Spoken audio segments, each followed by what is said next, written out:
A special thank you to each of our subscribers who make this channel possible. Here's today's story. In a significant diplomatic development, Qatar and Egypt, acting as guarantors of the fragile ceasefire in Gaza, have called for the immediate withdrawal of Israeli troops and the deployment of an international stabilization force. This request comes as part of the ongoing efforts to fully implement the U.S. and UN-backed peace plan that has temporarily halted hostilities between Israel and Hamas. The ceasefire, while a welcome reprieve, remains delicate as both parties have yet to agree on the next steps following the initial phase of the agreement. The peace plan's initial stipulations required Israeli forces to retreat behind a designated yellow line within Gaza's borders, while Hamas was to release the remaining hostages and return the remains of deceased individuals. However, the Qatari Prime Minister, Sheikh Mohammed bin Abdulrahman Al Thani, emphasized at the Doha Forum that the ceasefire cannot be truly secured without a full withdrawal of Israeli forces.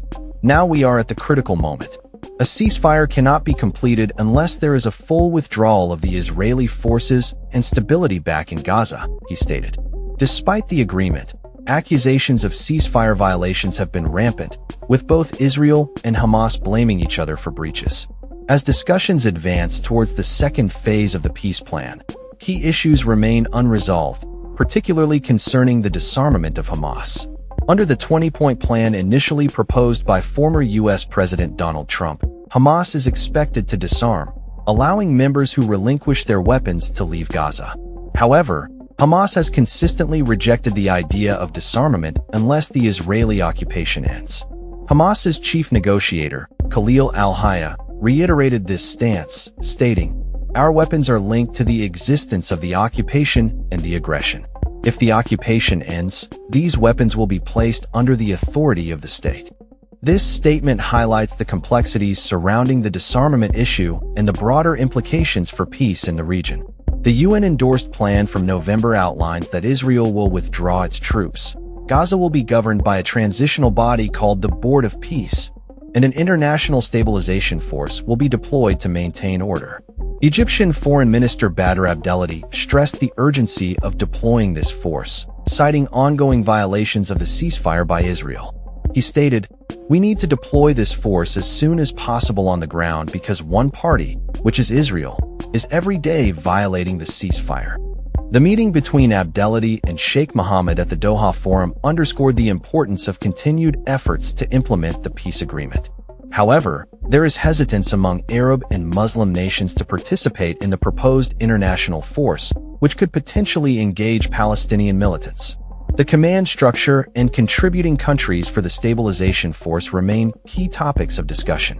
Turkey's Foreign Minister, Hakan Fidan, indicated that the primary goal of the force should be to separate Palestinians from Israelis. He echoed the need for the force to be deployed along the yellow line to monitor and verify the ceasefire. Despite Turkey's interest in participating in the stabilization force, Israel views this involvement unfavorably. Fidan also expressed concerns about the disarmament of Hamas, suggesting it should not be prioritized over the immediate need for a ceasefire. He called on the U.S. to intervene with Israeli Prime Minister Benjamin Netanyahu to ensure the plan's success, warning that without intervention, the peace process could be jeopardized. As discussions continue, Sheikh Mohammed emphasized the need for the truce guarantors to collaborate on advancing to the next phase of the agreement. He remarked, "And this next phase is just also temporary from our perspective, advocating for a lasting solution that ensures justice for both sides."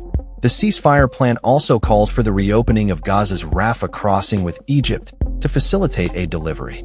While Israel has indicated it would allow the crossing to open, it has stated this would only be for the exit of residents from Gaza to Egypt.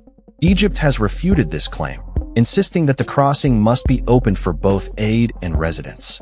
Abdelhadi assured that Rafah is not going to be a gateway for displacement, emphasizing its role as an entry point for humanitarian assistance. As the situation unfolds, the international community watches closely, hoping for a resolution that brings lasting peace to a region long plagued by conflict. That's all for this story. We upload videos every day covering many different subjects, so hit that subscribe button to stay informed. Thanks for watching.